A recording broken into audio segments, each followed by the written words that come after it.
700 টাকা নিব। আচ্ছা 600 আর এর চেয়ে এটা বড় কিনলে 700 টাকা নিব। এটা কেজি আচ্ছা যতটুকু। ওটা মাল কি দিতে হবে তাই বলেন। আচ্ছা এটার ফিটিং একটা লাগবো।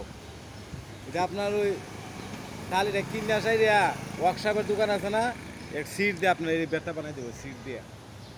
না মানে ওটা বলতেছি না, আমি বলতেছি আমার দোকান থাকবে অন্যরকম, কিন্তু এই মাল কি কি রাখতে হবে সেই কথা বলছি। আর আপনি এইভাবে না বেচলে টেবিলেও বেচলে, হ্যাঁ হ্যাঁ হ্যাঁ টেবিলেও বেচলে। হ্যাঁ হ্যাঁ হ্যাঁ মানে এই মশলা কি কাজ কি কি জাতীয় দেন আপনি সেটা বলেন।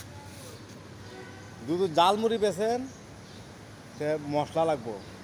আচ্ছা আদা রসুন দিয়া, লং এলাচি দারচিনি দিয়া, তেল দিয়া বুনিয়া, এই যে মাংস যে পাক করে যে বুনিয়া হ্যাঁ হ্যাঁ তেল বানানি লাগবো জালমুড়ি বেচলে। হুম হ্যাঁ এবার আবার গুমনি লাগবো, ওই যে ডাবলি বুট আছে না, হ্যাঁ হ্যাঁ ডাবলি বুট এটার গুমনি।